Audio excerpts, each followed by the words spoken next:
Javelina Coaches Show. Appreciate you tuning in on the Mendoza's Pharmacy Javelina Sports Network. We've taken a little bit of a break with the Coach Show, but we're back this week with a full lineup of guests, starting with our head softball coach, Craig Nicholson. Craig, thank you for making it some time for us. Absolutely.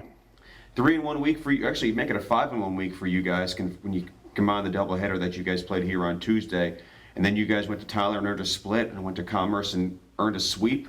A week where you knew it was going to be tough, but your team came through with flying colors. How do you assess the whole week overall? Well, I mean, I think we played really well. I mean, we battled both games at Commerce on Sunday. We came back. You know, game one we were down 3-0. Game two we were down 1-0. Kind of starting to get late. Had some big rallies in the fifth inning of both of those games, and you know, Tyler game one we kind of led wire to wire, and had an opportunity to really win game two of that doubleheader and kind of let it slip away. But overall, you know, really happy with the way we performed all weekend. Yeah, you mentioned on Sunday that you had asked your team before you guys left to stay in the fight no matter what, and I think you guys trailed in every game that you guys won this past weekend. How pleased were you to see your team sort of follow through in that area? Well, it's something that I feel like we needed to do, to be able to come back from, you know, a little bit of a deficit, and just be able to just keep competing our way through those games, and I thought we did a really good job of that. I mean,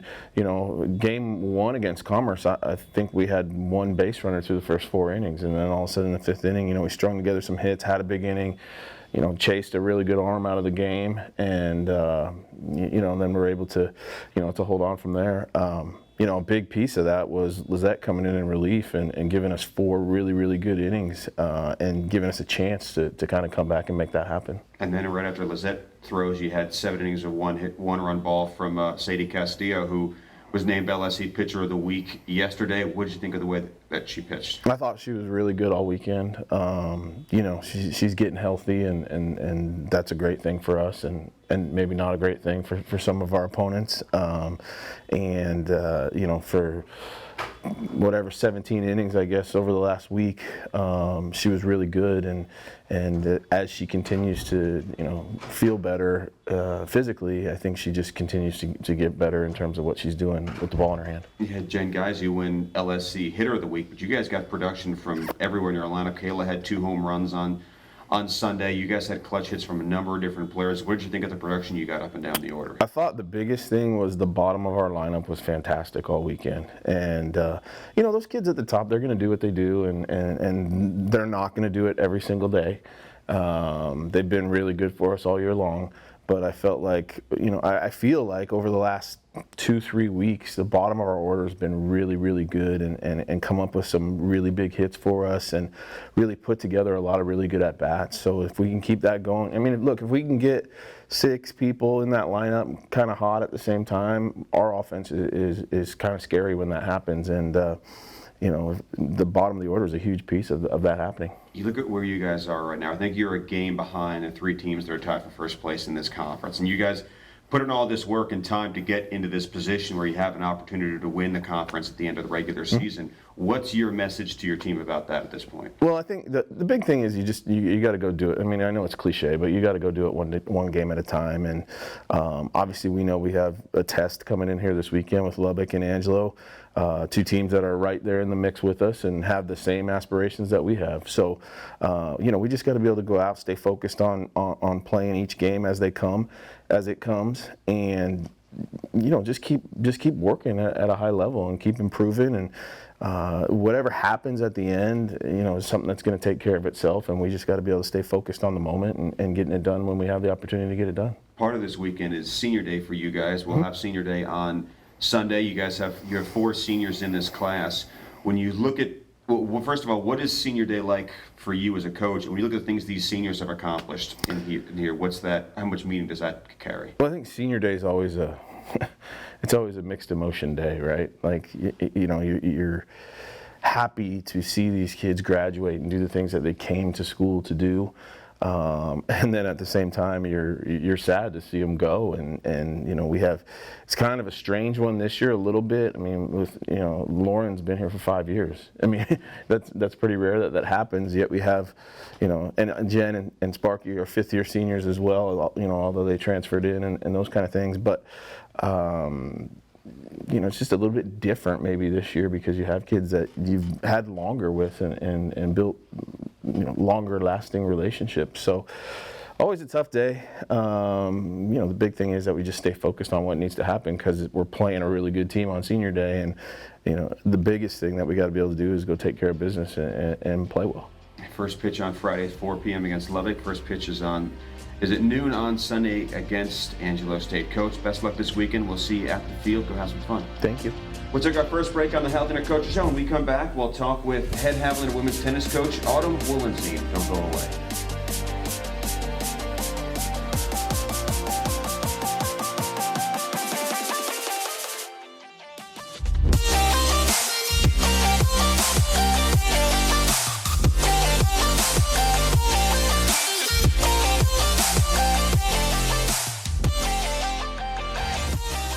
Back to the Javelina Coaches Show on the Mendoza's Pharmacy Javelina Sports Network, and we're joined by the head Javelina tennis coach, Autumn Wollenzien, and coach, one of your student athletes, Alessa Maier, one of your sophomore student athletes, was kind enough to join us. Autumn and Alessa, thank you guys so much for your time. Thanks for having us. Thank you.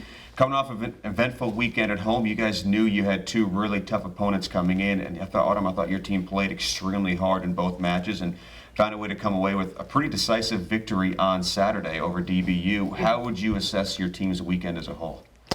I asked them to fight hard and leave it all out on the court, and they did just that. So from my point of view, I think it was perfect. One of the things that I was struck by was just the intensity and the competitiveness your team played with this past weekend. How happy are you with the way that your team is competing in that area? We still have half the conference to play, so I think it's one of those things of building up towards the end of April, and learn. And as we learn, we grow, and as we grow, we get better. And each match, I feel like we get better and better. One of the things you and I talked about the last time we were here, or both times I think we've had you on this year, you want to see your team continue improving in doubles play. Before the season and obviously throughout the year, you guys had part of the win against DBU started with a huge victory in doubles that was finished off by a battle that was won by Maya and Raina at the number 1 flight. How do you think your team is playing and progressing in doubles play so far this year? Again, I think it's match by match. I think each match we've learned a lesson, and we carry those lessons over into the next match.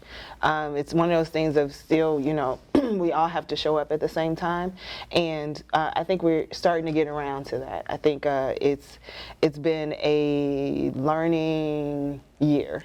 We're playing really good doubles at the moment, and it's just one of those things you just want to keep going. How important was earning that first point in doubles to get in the win on Saturday? Very. It helps with the momentum shift from, everything being in the balance and pretty even as the match starts, and then you win that 1 point, and it may play a huge difference towards the end of the match as far as, how confident everybody is for the win, and so it just helps to get the momentum on our side. Alessa, one of the first points you guys logged after that win in doubles came from you in the first flight. You won, I think, 6-2, 6-0 on Saturday. What were the things that you did well that helped you win on Saturday? I think I just stayed consistent and I played my own game without even thinking about changing anything. So I think that helped me a lot. What has been the biggest difference for you this year as opposed to last year?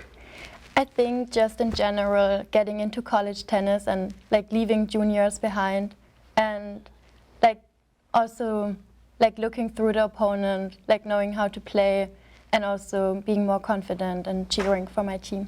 How much fun was it to get a win on Saturday? It was a lot of fun. Yeah, we really wanted it because last year was super close. So this year 6-1, last year 4-3. It's huge. You mentioned cheering for your teammates, and your coaches talked a lot about how having a team that's close-knit, where everybody roots for each other, is a huge key. How much fun is it to be on a team where you guys always root for each other and pull for each other, and everyone kind of has each other's back? Yeah, it's huge. It's great to have my teammates being having my back all the time, and I think it helps a lot also in even doubles and singles, because I know I can always count on them and we fight together. I think Alessa's won 8 in a row now, Coach. How much fun has it been? Okay. Forget what I said. Cut that out. So how much fun has it been for you to watch her grow and progress and now watch her rattle off a number of wins in a row? It's one of those things of it's there and she can do it and to see it come to fruition and again we're not done. We still have several matches to go, but to see the maturity on the court and it's one of those things when you watch her play. You see her go through these emotional roller coasters, but the thing that I love is that as she steps right back up to the baseline, she lets it go and if she loses a point, the next point she's going to win it probably faster or harder or with more passion, and so it's excellent to watch. When I asked you before the start of the spring, what were your goals for the season? You mentioned one of the goals was to make sure that the progress and reaching these goals is a player-driven initiative. You basically said that it can't only come from me. The players have to be driving and pushing each other to try and get better and keep improving. Have you been happy with the way your team has operated in that area? Yeah. I think like I said, each match we play, we learn. They've learned how to support each other. Coming from junior tennis, where you basically are drawing the support from either your parents or yourself, to receive the support from others around you and those who are fighting for the same goal. It's really inspiring and motivating. And just learning how that feels and wanting more of it and knowing how important it is one thing, and then the other thing is just having your own personal goals and going after those and knowing that each goal that you achieve you also make the team better. So it fuels each other, like it fuels bit by bit. So, yes, it has to be player motivated. If it's not player motivated, it's just me talking into the air, which I don't like to do. So, and it's one of those things of they have to be hungrier than I am, and then they have to go through the process of trying to make it happen. And so it's step by step, ball by ball. You have 4 more matches to go in the regular season. All your goals pretty much are still in front of you. How do you guys put yourself in the best position to succeed the rest of the regular season? It would be great to win out, but we play some very tough teams coming up. Our conference I think our conference is probably one of the toughest conferences in the country, besides Florida, the Florida conference and the conferences in California. We've played those teams in California, and so I think that helps in our experience for the next 4 matches. It gives us confidence, even though we wanted to come away with more wins in California, but I still think it gives us more confidence just because we've played some teams that are highly ranked and we're right there with them. So it's not anything that's missing from our end. It's just showing up all at the same time and fighting together and being hungry and wanting to fulfill our goals that we have this year. All right, well, Autumn and Alessa, best luck the rest of the season. Thank you so much for your time. Thank you. Thank you. We'll take one more break on the Javelina Coaches Show. When we come back, we'll sit down with the head Javelina baseball coach, Jason Gonzales. So don't go away.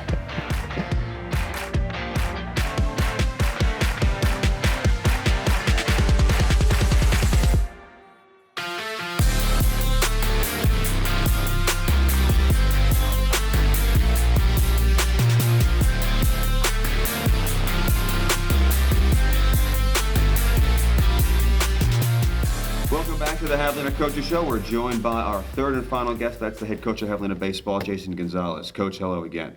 Good morning. Always a pleasure. Good weekend for you guys. Four wins in a row. You guys have won 5 straight. And I know we talked about this a little bit on Sunday, but when you've had a couple days to reflect, what were your most important takeaways from this past weekend? One, I thought all weekend we pitched it really well, and for us, again, that's kind of been the stable of our program this year. Those guys have really given us an opportunity every time out. And also, again, like we talked about, I think we had to come from behind in every game.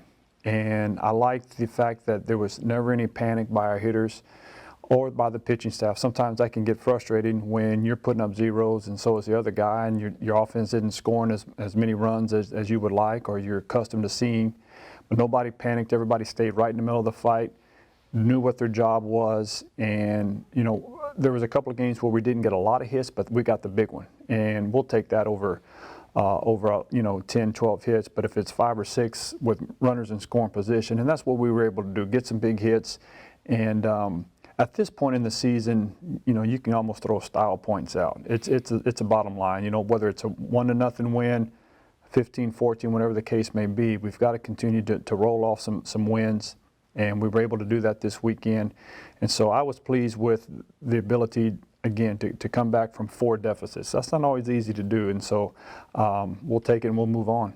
You look at the way your starters have pitched, and you've been pretty consistent. Colby starts on Friday, then you have Logan and Kobe on Saturday. Kobe, who, by the way, pitched maybe his best game of the season this past Saturday. He did. And then Brandon Semenk on Sunday. How much do you feel like your starting pitching staff pushes each other to try and do better each week? Well, that's exactly what a great staff does, is somebody goes out and sets the tone, and they just, again, you got to continue to feed off of it and build off of it, and that's what great staffs do, and that's what we've been preaching since August and September, when we were going through our off season, we were inter-squad, and we knew we've got some great arms. And there's a lot of great arms that we haven't seen yet, or that our fans haven't seen yet. You look, and there's some guys, maybe with less than 10 innings, where maybe on any other staff they're starting.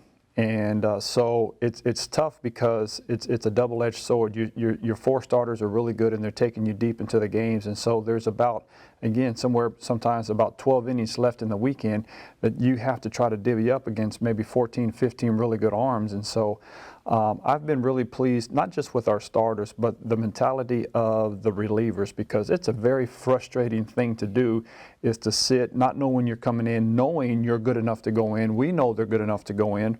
There just may not be the opportunities. And so if those guys ever begin to become selfish and, start putting a lot of emphasis on them, I'm not getting the innings I want to pitch, or I'm not getting the time that I need on the mound. And it's all valid points. And there's no easy answer.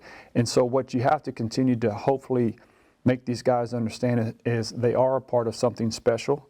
And this pitching staff has been the best pitching staff in the conference, I believe, all year long.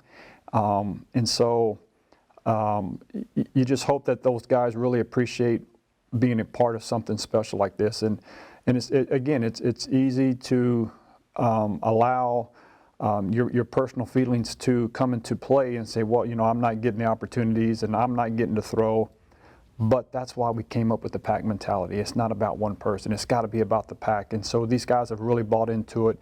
And I know they're frustrated, but they don't show it. And so that's these guys make it really fun to be around each other. And when the season's over with, whether we win a championship or we don't, however it may end, what I'm going to miss is being around these guys, because they're such good guys, and they're a lot of fun to be around. And I know you've been out to practice a few times, and it's a great group to coach, and that's what I'm going to miss when it's all said and done. Yeah, and we've talked about how deep the pitching staff is a lot, and if you want to play deep into May or June, you have to have a pitching staff that's pretty deep. And it's not just the starters you mentioned. You have guys like Colton Taylor and Luis Martinez, who are just the tip of the iceberg for you guys in the bullpen, who have played a huge role for you guys this season. But then you also have a lineup that, again, spent 4 straight days getting the clutch hits that you guys needed. And when you look at coming into this season, I think we knew who you had in the pitching staff. But a lot of these guys like Shelby Becker and Nick Wolf and Jake Chapman, Ramsey Amador, this was their first year here. Yes. They had to earn the role that they're playing and the at-bats that they've gotten this year, and they've taken advantage of those opportunities. How happy have you been with the way that your lineup has functioned, with the way that some of these guys have seemed to just play their way into roles? Well, they really have. You go back to Shelby. Shelby didn't have a great fall, and he'll be the first one to tell you that. We knew he was a great player. That's why we recruited him. He had a very good junior college career, had a good summer, and he came here, and it just didn't click for him. And so what we saw early on in the spring was what we thought he could be. And the same thing with Nick Wolf and all these guys you mentioned. But what doesn't get mentioned is a Cole Payne, who had a really good fall, who hasn't got the at-bats that I know he wants. And so he's going, before it's all said and done, he's going to be a big part of our lineup at some point in time. And then again, we've got other guys on the bench that you just haven't seen enough of. Kyle Perales is sporadic. You know, he'll play a little bit here and there, and he's a freshman. You've got Brandon Ramirez, and these two guys are going to be the stable of our program for years to come. Those really good freshmen. And then, you know, you've got you know, a Jaden Cavalzo who's played just a little bit. These guys are young guys that, you know, again, you just ask them to do what some of the relievers are having to do. Be patient, you know, and trust really in the process and what we're doing. And so we knew when the fall was over, we knew that there were going to be a lot of good pitchers that wouldn't get the innings they wanted. We knew that there were going to be a lot of good bats on the bench that wouldn't get the at-bats that they wanted.